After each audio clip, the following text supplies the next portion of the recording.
Good morning student, good afternoon and good evening. आप सभी का अर्थशास्त्र क्लासेस में फिर से स्वागत है। पिछले वीडियो में दोस्तों चैप्टर नंबर 11 में पूर्ण प्रतियोगिता जो बाजार हमने पढ़ा, परफेक्ट कंपटीशन मार्केट में हम मार्केट को कितने पार्ट्स में डिवाइड किया गया था, इस पे हमने डिस्कस किया था। उसका अगला जो पार्ट है जिसमें हम टाइम के अकॉर्डिंग मार्केट को किस प्रकार डिवाइड करेंगे और कंपटीशन के अकॉर्डिंग मार्केट को डिवाइड करेंगे। तो दोस्तों पिछले वीडियो में जो हमने अल्पकालीन बाजार पढ़ा, अति अल्पकालीन बाजार पढ़ा, आज हम इस वीडियो के अंदर दीर्घकालीन मार्केट के ऊपर चर्चा करेंगे। दीर्घकालीन बाजार किसे कहते हैं और उसे हम डायग्राम के द्वारा प्रेजेंट करेंगे। इसके बाद हम मार्केट को और आगे बढ़ाएंगे और हम एकाधिकार बाजार, पूर्ण बाजार, अपूर्ण बाजार, इन बाजारों की डेफिनेशन पढ़ेंगे और कुछ उनके फीचर्स, उनकी विशेषताओं के बारे में चर्चा करेंगे। तो दोस्तों आज के इस वीडियो के लिए हम आपके सामने कुछ चीजें ऐसी भी बताने जाएंगे जो हमारे अगले चैप्टर में बहुत ज्यादा काम आएंगी। तो मैं अरविंद जारवाल अर्थशास्त्र क्लासेस की ओर से आज के वीडियो के अंदर लेके चलते हैं आपको समय के आधार पर बाजार का वर्गीकरण।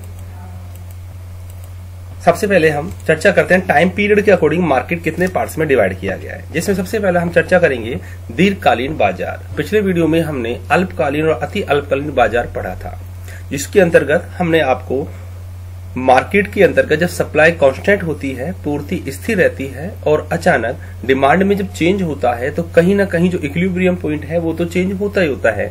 यदि किसी रीजन से टाइम पीरियड थोड़ा चेंज हो जाए, थोड़ा टाइम पीरियड बढ़ जाए तो कहीं ना कहीं सप्लाई भी क्या हो जाती है, चेंज हो जाती है। तो उसी प्रकार दोस्तों आज हम दीर्घकालीन बाजार पढ़ेंगे और दीर्घकालीन बाजार के अंतर्गत भी हम पहली सप्लाई को कांस्टेंट रखेंगे, इसके बाद उसमें थोड़ा बहुत चेंज करेंगे।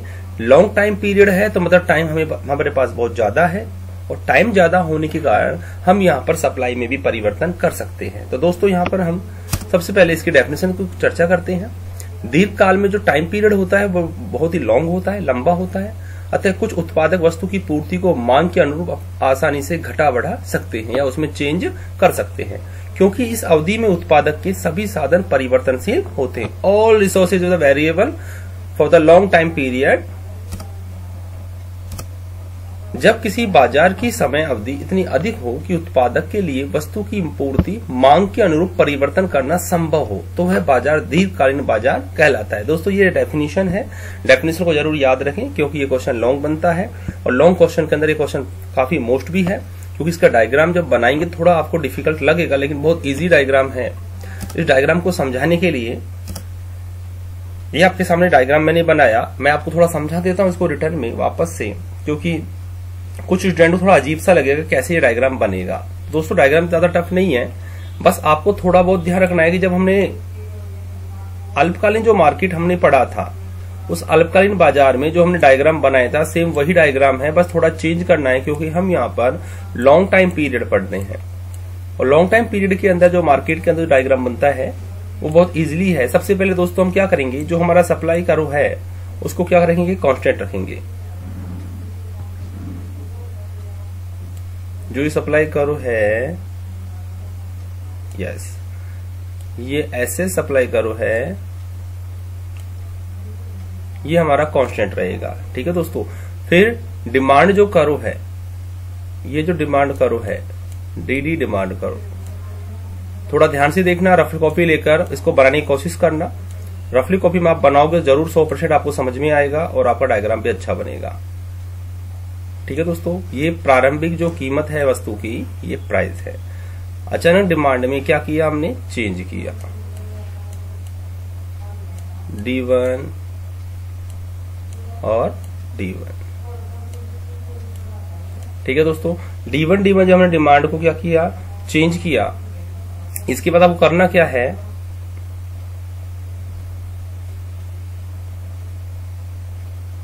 प्राइस में क्या हो जाएगा, सिंपल सी बात है, चेंज हो जाएगा। यस। अब हमें क्या करना है, सप्लाई को चेंज करना है। सबसे पहले हम शॉर्ट टाइम पीरियड की बात करेंगे। ये हमारा दोस्तों शॉर्ट टाइम पीरियड है, SPS, याद है अति अल्पकालीन बाजार में हमने ये बनाया था। समय अवधि थोड़ी और बढ़ जाए, टाइम पीरियड और ज्यादा लॉन्ग हो जाता है तो हम सप्लाई में उसके अकॉर्डिंग क्या कर सकते हैं, चेंज कर सकते हैं। तो हम यहां पर LPS, यस, अब आपको बस ये ध्यान रखना है कि जो एलपीएस है वो D1 पर कहा इसको इंटरसेक्ट कर रहा है, यहां कर रहा है, ठीक है। यहां क्वांटिटी, ये क्वांटिटी है, और एसपीएस दिख रहा है आपको, ये रहा, ये भी क्या होगी हमारी क्वांटिटी होगी, ठीक है। अब आपके सामने Q है, Q1 है, ये क्या हो गया Q2 है, ये यहां इंटरसेक्ट करा है तो ये हो गया हमारा Q2 है तो P2 हो गया, और यहां पर ये आपके सामने हमारा जो डायग्राम के अंदर आपको दिख रहा है ये वाला डॉट डॉट से, ये हमारा क्या हो गया P1 हो गया, P1 हो गया, ठीक है दोस्तों। और ये हमारा P3 हो गया।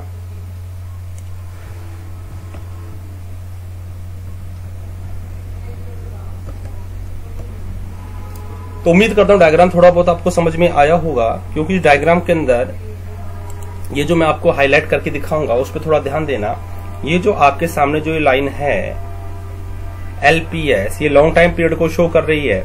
मतलब टाइम पीरियड बहुत ज्यादा बढ़ जाता है, समय अवधि जब लंबी हो जाती है तो फर्म अपने डिमांड के अकॉर्डिंग सप्लाई में क्या कर सकती है, चेंज कर सकती है, ठीक है दोस्तों। तो बस आपको ये ध्यान रखना है कि लॉन्ग टाइम पीरियड के अंदर जो शॉर्ट टाइम पीरियड में जो हमने डायग्राम बनाया था उस डायग्राम को बस आपको चेंज करना है एलपीएस को, लॉन्ग टाइम पीरियड का, और बस आपको इसी के बारे में क्या करनी है, चर्चा करनी है। तो दोस्तों इसको आगे बढ़ाते हुए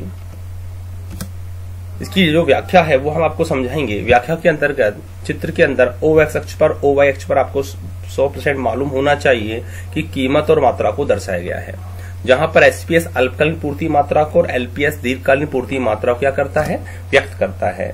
मांग व पूर्ति को प्रारंभिक साम्य बिंदु ई पर दर्शाया गया है। ई बिंदु जो आपके सामने दिखाई दे रहा है ओपी और ओक्यू के अंतर्गत, इस पर कहीं ना कहीं मांग व पूर्ति को दर्शाया गया है। यस, ये आपके सामने दोस्तों जो ये ओपी कीमत और ओक्यू जो मात्रा है, ये प्रारंभिक बिंदु क्या है, ई है। जहां ओपी कीमत व वस्तु की ओक्यू मात्रा निर्धारित होती है, दीर्घकाल में पूर्ति वक्र एलपीएस तथा मांग वक्र D1 के बीच साम्य बिंदु E2 क्या होता है, प्राप्त होता है। और वस्तु की कीमत बढ़कर जब ओपी हो जाती है तो मांग मात्रा ओक्यू निर्धारित होती है। ये एलपीएस की हम बात कर रहे हैं। एलपीएस वक्र आपके सामने है ये वाला, यहां पर आपको ये Q1 और ये P1, ठीक है। तो आपके सामने ये E2 की जगह आपको E1 करना है, थोड़ा बहुत चेंज करना है दोस्तों, हल्का सा चेंज करना है बस,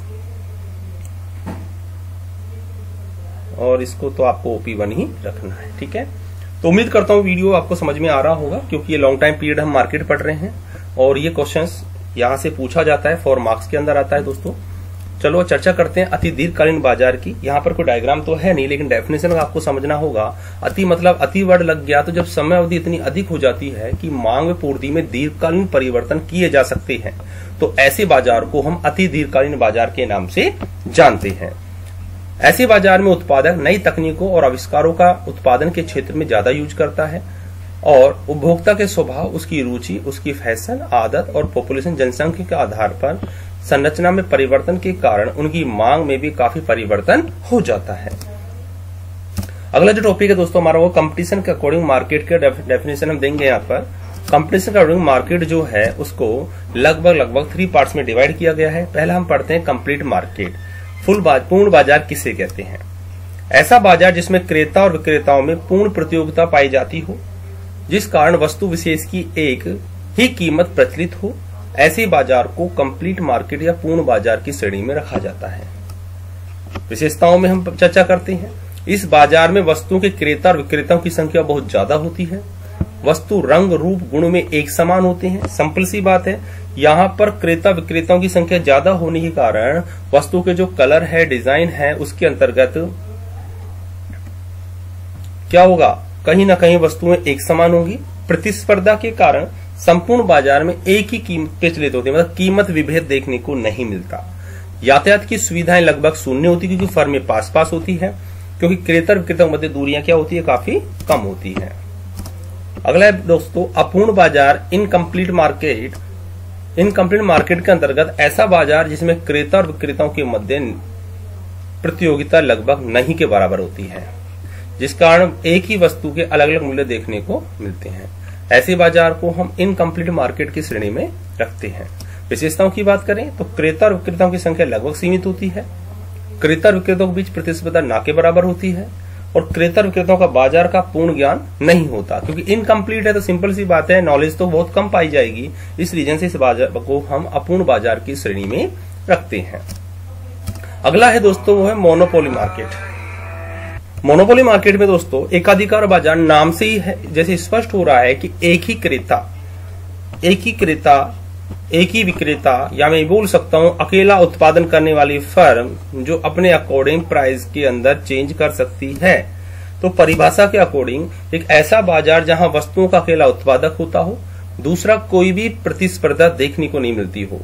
बाजार में वस्तु की पूर्ति कीमत पर कहते हैं कि बिल्कुल कंप्लीट नियंत्रण पाया जाता हो, बाजार में कोई निकट प्रतिस्थापन वस्तु नहीं पाई जाती हो, ऐसे बाजार को हम एकाधिकार बाजार की श्रेणी में रखते हैं। थैंक यू दोस्तों, उम्मीद करता हूं वीडियो पसंद आया होगा। नेक्स्ट वीडियो में हम इसका अगला पार्ट लेके आएंगे, चैप्टर 11 का ही। Thank you.